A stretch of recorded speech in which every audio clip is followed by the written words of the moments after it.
Welcome to the Just Race podcast. I'm your host, Joe Sweeney, and today I thought we'd open the show with a question. Imagine if anyone could create Hollywood quality CGI on their laptop in seconds. What would people make? What would that technology unlock? Well, that's what Runway AI is building. Video synthesis tools, video generation tools powered by AI to create new video on the fly. They're driving the cost of CGI to zero, and in the process, democratizing the technology so anyone can use it, from indie filmmakers to TikTokers. And yes, Just Raise does have a TikTok. If you don't already listen to it, you should check it out. Our guest is Runway founder Cristóbal Valenzuela. He's raised $45 million for Runway so far, including a $2 million seed from Lux Capital and a $35 million round from Coatue. This technology is wild, and Cristóbal has a fantastic story. So I hope you enjoyed this conversation with Cristóbal Valenzuela of Runway.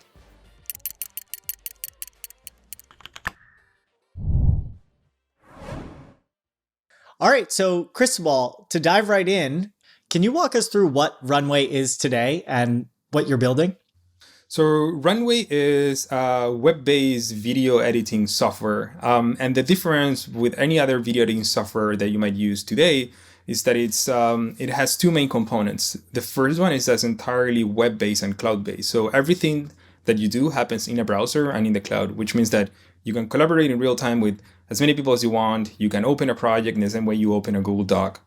And the second most important part, and gets tied to the conversation around AI, is that the rendering system behind the video capacities of Runway are entirely ML or AI driven, meaning that everything that you can automate or simplify via algorithms, Runway has either the functionality right now or the potential and the capacity in a few more months to be able to automate all the time-consuming aspects of video editing. And so to give you a concrete example, there's a very common process in video editing called rotoscoping. And so creatives, filmmakers, anyone who wants to create video might have encountered this idea of rotoscoping, or removing objects from a shot or from a scene. That's a really tedious, time-consuming process of doing. And so we build an AI that does it automatically for you at like a fraction of the time and the speed and the cost that will take you to do it in like traditional tools. And you can do it online. So it's kind of like a Figma, an online multiplayer app, but at the same time, it's a video editor that has like cutting edge ML behind it that allows you to do just crazy things. Yes, exactly. You can think about it as a Figma for video in a way that has the functionalities of a video editor. And the distinction beyond any just traditional video editor is that the rendering pipeline is entirely AI driven. And so you can do things that you could do in any other software that's not AI driven, but at a fraction of the cost. And you can also do things that are impossible to do in those other software, like things like generating images or generating videos or playing with more cutting edge stuff that you just can't do in any of those traditional software. And so that's kind of like the distinction itself. The rendering system is really the innovation here in Runway beyond the web experience. I mean, it's some of the stuff on your Twitter page and beyond is just crazy. I saw a demo recently where you highlight someone walking on a street in like Chinatown. You drag them to the front of the screen, you like size them to how you want, and then you place them on the sidewalk, and then they're walking in a totally different part of the scene. And it's amazing how you can do stuff like that. You can filter anything for a green screen. You can do like these crazy effects. And because it's all AI generated on the back end, how do you make those tools like accessible? Because I imagine, AI can do a lot of things, but then teaching your users what the AI can do is probably a whole new challenge in itself, right? Yeah, totally. That's a good point. I mean, very good question. I would say that the demos and the things we're doing and how users are using our product right now is, in a part, not very new for a lot of people. Like if you're working on VFX and CGI for the last 10 years, everything that you might see that's possible in Runway, it's like, yeah, you can do that with a studio of VFX people. It's like, that's how VFX and CGI movies are made, right? Like creating like most shots that you see of movies, of crowds, for instance, of people, they're not actually crowds. It's just like they record 4 people and just duplicate those people multiple times. And you believe it's a crowd, but it's not. And it works. It tells a story, right? If I look for that in a movie, will I be able to tell that it's the same 4 people? Yeah. Really? I mean, not really so well done that it's really hard to kind of like see. Even in like movies like The Social Network, like David Fincher's movie, that's a movie that's like a lot of CGI. Just you don't notice. Like it's not.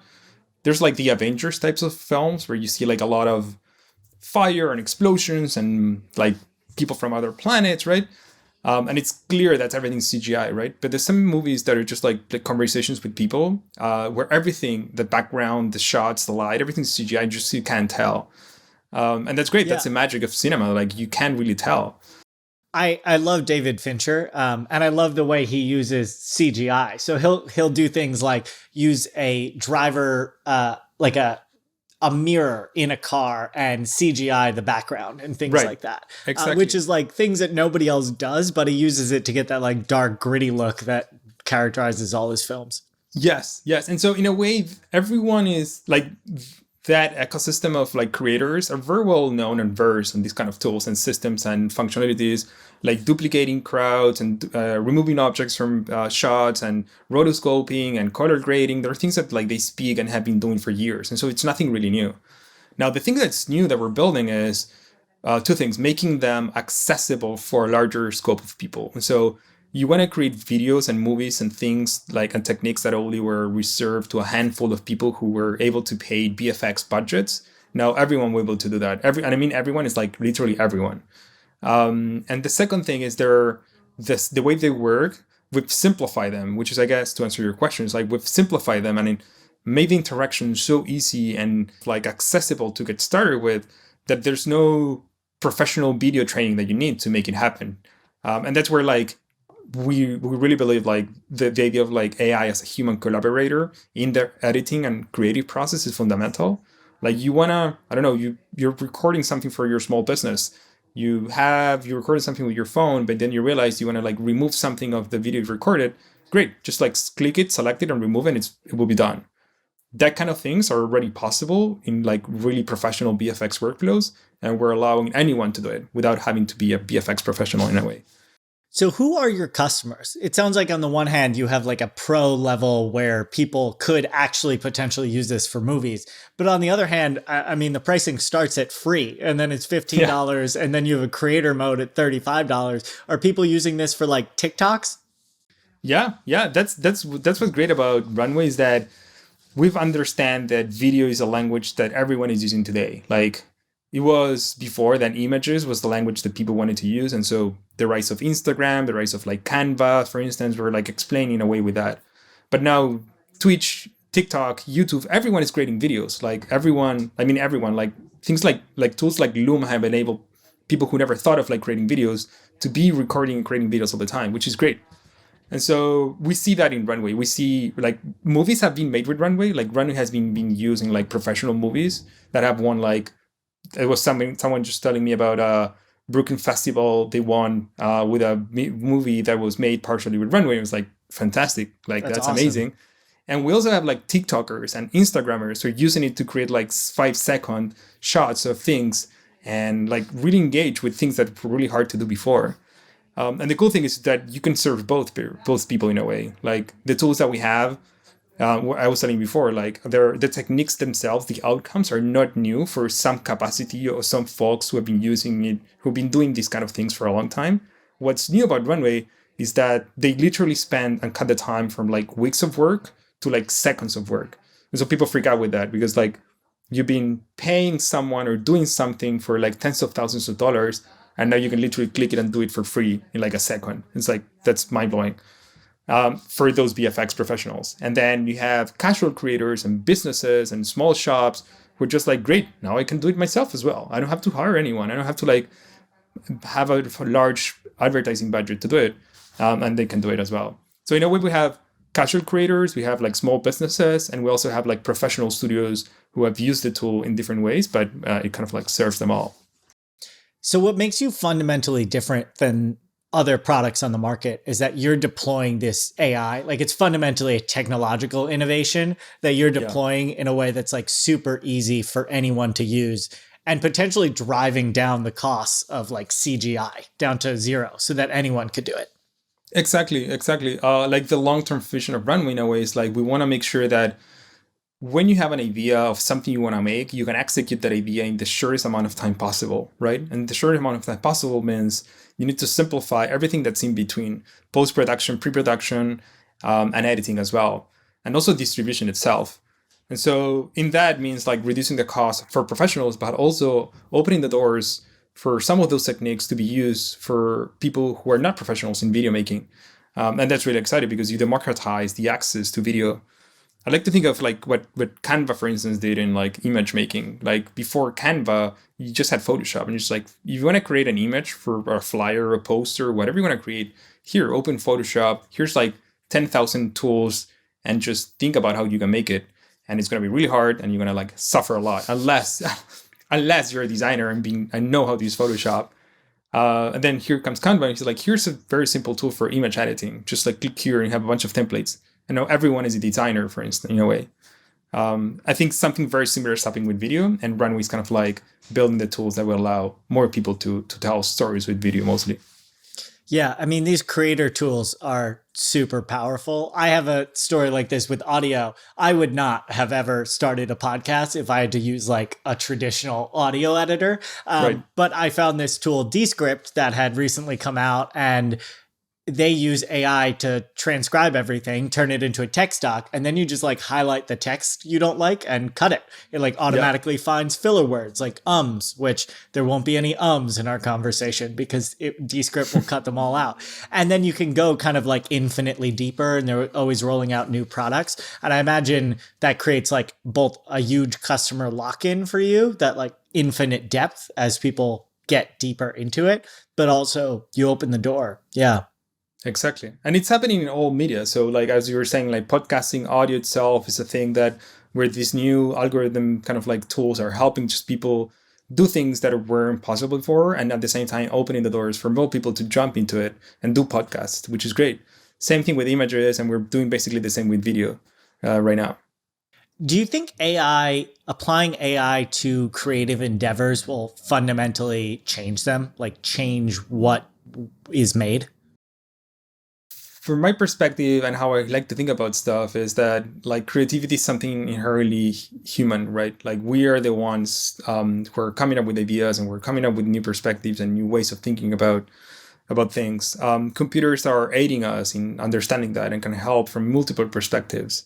AI in a way is some sort of like a general purpose machine that can help solve and move faster when you're thinking about an idea, and it can propose ideas and can help you cut the really painful and boring aspects of it. It will change how we think. It's already changing in a way how we think about ourselves as creatives, because it is allowing us to reimagine what's possible, right? And so before computers, people thought of image making in some capacity in some way, and then computers came in and you have like 3D design and computer design, and like things that just weren't possible before. And you have movies like Toy Story and Jurassic Park like reinventing cinema forever, because that kind of capacity wasn't just possible before. So I think in a way we're heading towards something very similar here, where AI is going to change what we think is possible for us to create. And it's just going to become a tool. It is already a tool. It's a tool that we have in our tool set that allows us to tell stories in some specific way. But at the end of the game, it's just a tool. And then we are the creators using that tool in the way we want. Yeah, your product just gives everyone superpowers. Right, in a way, yes. Video editing superpowers. Yes. So I wanted to ask you about the ML itself and dive into kind of some of the terminology maybe to introduce it. But before I do, how does someone with an economics background end up building a fundamentally machine learning based product? Like you have a whole research like section of your website where it's white papers on different AI methods. That's not something that most people can just pick up, I imagine. There's a lot of like buzz or hype around AI and ML. But at the end of the day, you're basically doing statistics. You're like computing some numbers on a matrix, right? And so it's it's not that sexy if you tell it like that. It's just like matrix multiplication and like linear regressions, like fancy linear regressions. And so I was doing that before. I was doing like a lot of like econometrics, like analysis and linear regressions and matrix multiplications for a different use case. But I always had like that arts kind of like interest. I was working as an artist. I had my kind of like art practice while I was working on some of these other stuff. And so this for me was the perfect marriage between my interests. Diving into the AI itself, I think an interesting way to maybe introduce us to it is through some of the terminology. So like high-res synthesis is, I know, something that you guys just put out a paper on. What are kind of the different things that Runway can actually do? And like, what does that mean in our regular vernacular? Generating images is not a new concept. Now, what's new is that you can use neural networks to generate this new set of content or images or videos. And the way you generate it is you train systems on a specific data set. A system learns the patterns and the features of the data set, and then it's able to replicate and create realistic versions and different versions of images that don't exist, right? That's basically the idea of synthesizing, right? Deep fakes, for instance, is like the classic example. Yes, that's one like catch-up term to like describe one use of synthetic or image synthesis, right? There are other kind of like use cases beyond just like faces or like creating deepfakes. And so it's a technique, I would say, that goes beyond, like you can think about it as like, if you want to generate an image that doesn't really exist today, you basically open something like Unity or Blender or a 3D system like Unreal Engine, and like program the light and like the shapes and the shading and do everything you need to do to create a shot basically that doesn't exist in the real world. And you can make really, really, really convincing photorealistic things with that. Now it's very time consuming. You need to do it, like you need to literally put all the elements in the scene. So I think you've changed your website since last time I looked at it, but you used to have this set of like 14 clay pots, and they're pictures of clay pots, and none of them were real. Like yes, the AI real. Just built all of them. Exactly. And that's what's different. It's like, instead of like actually putting objects in a scene and having to render the light and like project the light of how things should be rendered in a shot, you're just teaching an algorithm the fundamentals of how to recreate a specific image and then ask the algorithm to generate new ones, right? And so you're not kind of like having to estimate lighting and shading on objects in a scene. You're just like, here's a bunch of images, just figure out how to replicate and create those kind of images. That's the kind of image that I want. And then the algorithm does it for you. And the thing that it does is it does it like at scale. It can create like millions and thousands and basically an infinite amount of content.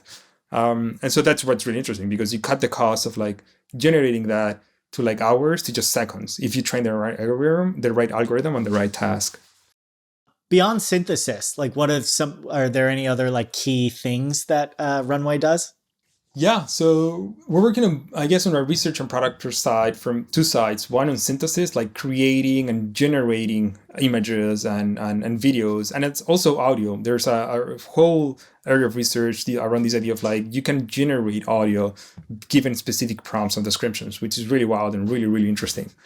And the other area is like this idea of automation. And so how do you automate everything that's really time consuming in specifically the video editing process? And so one thing that editors and filmmakers and video people struggle a lot with is like, for instance, finding audios or sound to match a video. And so let's say you will go outside, record someone walking, and then you want to add like a soundtrack of a city to just enhance the story, right? Now, in order for you to do that, you need to like go into a bank of like audio clips, search for the clip that you want, bring it to your video editing software, match it and like align it to the right track, to the right position, and then play it, see if you like it, then do it again. And that's a lot of time to do that, right? And if you have a lot of clips, it's even more time. Mm-hmm. And so with, for instance, we just published a paper on NeurIPS, which is a kind of like a large AI conference that allows you to do that in a fraction of a second by automating the whole process. And so the moment you upload a video to Runway analyzes the content, determines what are the key objects in it, and then searches for the audio automatically, and then matches the audio to the clip, and then actually pans and zooms and lowers the volume or like increases the volume depending on how the object is moving within the video, right? And so that happens automatically. You go from like something that might take you like hours of work to like literally seconds and for thousands of clips at the time. And so a lot of the research that we do is on this idea of like image and video understanding coupled with video automation. Thousands of hours of work to seconds. That's Yes. amazing. So like if I had an empty street, for instance, and I wanted to generate a car driving down that street, I could do that with Runway and then actually have it generate like audio on top of that for it. Yes, exactly. That's Exactly. wild. That's the idea. So you generate you're not far away from generating the whole thing from scratch. Like we're used to recording content and editing content that we use and recording our cameras, but we're not far away from being able to edit content that we just generate on the fly, both images, videos, and sound. And that's, I guess, the long-term vision of Runway, like allowing you to do those kind of things. So I will essentially be able to come up with a movie or a clip that I want and tell Runway what I want, and it will just build it for me. Yeah. I'm trying to imagine where this goes. And it's pretty challenging. It's amazing. It could be used for everything from like memes, but memes that are now videos that can be generated instantly and just like passed around and are ephemeral. They disappear over time onto the internet, to like art. Like people can just create fundamentally new, different art in a super easy way. Where do you think this like AI just driving into society, higher penetration rates through new products, where do you think it takes us? I'm not sure. And I guess what I'm excited about is that it's for creatives out there to figure it out. That's kind of in a way what I want to do, create tools that will empower more people to use those tools in their own domains and expertises and like expand what we think about creativity in a way. And I think that happened before with computers, for instance. Like if you look like 40 years ago, when computers were just being introduced into society, people were thinking about what kind of things you can do with it. And everyone was thinking about like, yeah, large calculations for banks. And like, that's the scope of like what you could imagine you could do with a computer, right? And then someone came in and said like, no, actually you can use it for design. And well, what kind of designs? Well, you can calculate like a drawing and a circle and like multiply that circle and create some sort of like diagram from architects. And I was like, that was the mind blowing. I was like, that's insane, but it's never going to work. And then like, of course you have computer design just completely revolutionized how we think about parametric design, 2D design, architecture. Like it changed the landscape forever. That was just not realistically possible to imagine at that time, right? And so in a way, I see something very similar today with these kind of techniques and technologies that we're just scratching the surface of what's possible. And we're imagining based and applying it to what we know today about content and media. But we're going to see an array of things that just weren't able to see before, because these techniques and this system will allow anyone to create content that was just, I guess, restricted to some specific, really small audience of people. And so what I'm really excited about is what we've done already with Runway is like democratize it and allow more people to use these capacities in their own fields. If you're a musician, an artist, a filmmaker, a meme creator, just use it and then use it as a tool for expression mostly. That seems to be a thing with new technologies. I just talked to Shri at Octant Bio, the founder of Octant Bio, and he's working on a synthetic biology company. And he talks about how like our ability to edit and create DNA has dropped in cost so rapidly. Right. It's like 35 years of Moore's law compressed into like 5 years. And he says, you know, if you give people from 1985 a modern computer, what would they do with it? They would like make Pong go faster. And It just takes time to penetrate from like, this is a calculator to like, this is a design tool to this is, you know, a modern computer. Exactly. And I think like ML is revolutionizing that, doing like exactly that in a bunch of industries. I think bio and pharma is one of those spaces where people have realized that all the infrastructure we build or the technologies and frameworks are now being deployed, and it's proven to be extremely helpful to iterate on concepts that were previously taking people on lab or in research like years of work. You can just shrink it in like a week or two. You have a better understanding of how to process large amounts of data and then suggest, for instance, like protein molecules or specific like design on things you want to do. I think that's basically the same what we're doing in content. Like you have large amounts of content, you have so many stories and ideas to tell. How do you make sure that you build systems that would allow you to just shrink the time of like execution of those ideas.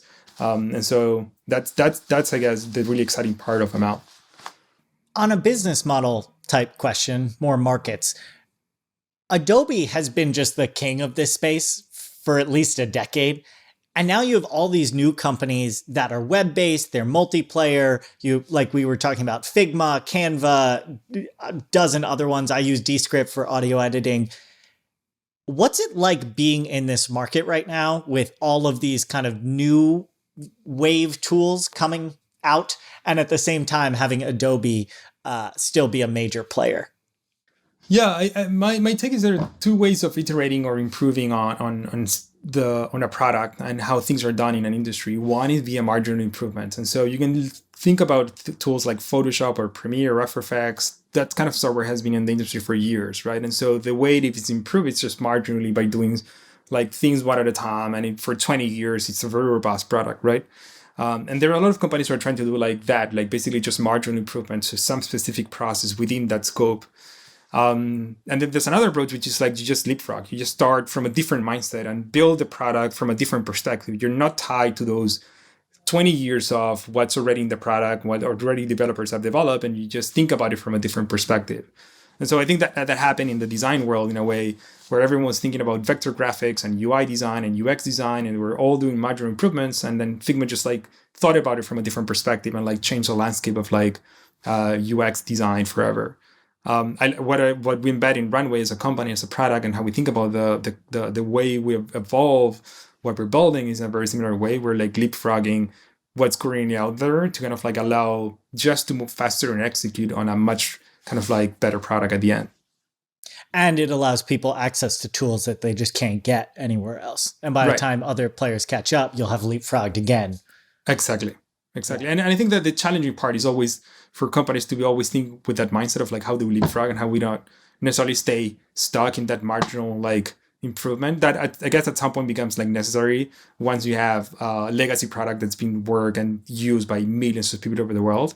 And that's where the advantage of like, hey, someone new comes in, just like figure out a new way of actually doing it. Yeah. I saw a tweet a while back, and it was like, Gmail hasn't changed in 20 years. And somebody replied, they have 1 billion users. Right. And that's true.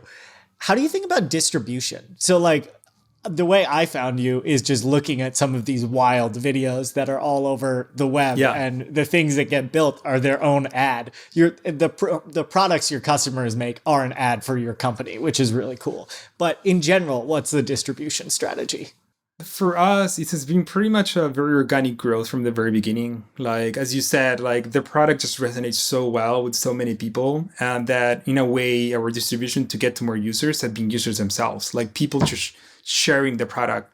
I have a lot of stories. I was chatting with someone very recently where he was like, I asking him like, how do you found a Runway? He's like, I just someone told me about it, and the moment I saw it and I realized what I could do, I wanted to keep it as a secret so I could look cooler on how fast I could do stuff to my friends, right? And it was my little secret that I wanted no one to tell anyone of how cool it was. But then I realized, this is in his own words, that I realized that actually it's going to be easier if I tell my friends about this cool new thing that will also help them. And so now he's an evangelist of Runway. He's like telling everyone about it. And so that for me is the best division you're going to have, your users that can spread the word of how useful it is for them and for other people as well. And now also think about this idea that like in general, I believe that companies, every company, and I guess people more and more are becoming media companies in a way, or we're all becoming our media personalities. Like we're all able to do things that just a couple of years ago, only like big companies or large production studios were able to do. The fact you're like, you can record it, everyone can record a podcast in just like a web browser and just ship it and distribute it to millions of users on Spotify and Apple Podcasts. It's just like insane 10 years ago. Like, of course you can do that. You need to go to a recording studio. You need to have some knowledge of the industry. Now anyone can do it, right? And so in a way, distribution has completely changed. We've seen this also in like tools like Substack or like in the writing kind of like world, in like media companies in general are forever changing. And tools like Runway are the core of that kind of like change in terms of distribution. The other thing I always love to ask founders, is about the raise itself. So you guys just raised another 35 million from Coatue. What's the plan for that capital? And like, where is Runway going from here? Yeah. So we've always been a very lean team. We started 2021 with 7 people full time. At that time, we already raised our Series A. The company was founded on like 2019. And so we only been in existence for like 3 years or so. Starting 2021, you only had 12 people, right? And then you were at 18 when you raised this round? Starting 2021, we were 7. Wow. So we were 7 at the time. And we've closed the year with 18. We're still pretty lean. And I would say that the deployment of the capital is mostly on the team itself. Like we're hiring the best talent on domains that are really hard to find. And that means like deploying the capital in very smart ways to attract the talent and build the capacity that we have. We're also investing a lot more in marketing, in like distribution itself. The product has grown organically. We don't have marketing. We don't have like ads or anything at all. And so now we're going to grow into the other areas of interest that we have. And so basically just expanding on that and the go-to-market strategy that we're now deploying. The product is very, very early. Like it's still beta, it's still like on development. And so with that in mind, we need the best people possible to keep on building this. And so with a small team, that's kind of how we're prioritizing this. How much does an ML engineer go for these days? Oh, damn, it's crazy. For a lot. It's a very good time to be in the market for a new position, I would say. There are a lot of competitive offers. There's a lot of cash in the market. And so it's a very good, I think at the end, it's a very good position for employees to be in. For offers, for both cash and equity. We put a lot of incentive on both cash and the equity, given the size of the team and how we're building such fundamental things that we need just like really good skin in the game here. Yeah, I mean, if it is the next technology wave and they're the only people who can build it, and there's not a lot of them, I imagine it'd be a good time to be in the market for a job. Yeah. Yeah. I agree. It's a great time to be in the market for a job. Yeah. Across the board, really. One other thing I wanted to ask you, what are some of the coolest things that people have made with Runway? Like, what are some of your favorite projects? Oh, a lot. We have had like music videos by very well-known bands and groups using Runway. Someone was using Runway to edit a video of John Legend, for instance. That was great. We have TikTokers just creating like effects here and there. The ones I'm really excited about is like small businesses, like really small shops that have started to create small content studios inside their companies. And so they're creating their own ads. They're creating their own content on YouTube with thousands, if not millions of views. And they're using Runway to create that content. So the most exciting set of things beyond the movies that have been done with Runway have won awards and the TikTokers is the set of like small businesses and companies who are using Runway to tell their own stories and to make it look so professional and so polished that you can't distinguish it was made by a professional VFX studio.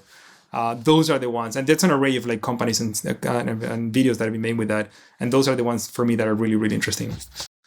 Well, my last question for everybody on the show is about your vision for the company. Where would you like to see Runway in 10 or even 20 years?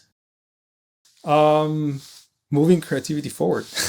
That's in a little bit in our ethos as a company. Like tools themselves, creative tools are that. They're tools, right? They allow people to express ideas and emotions and thoughts in meaningful ways.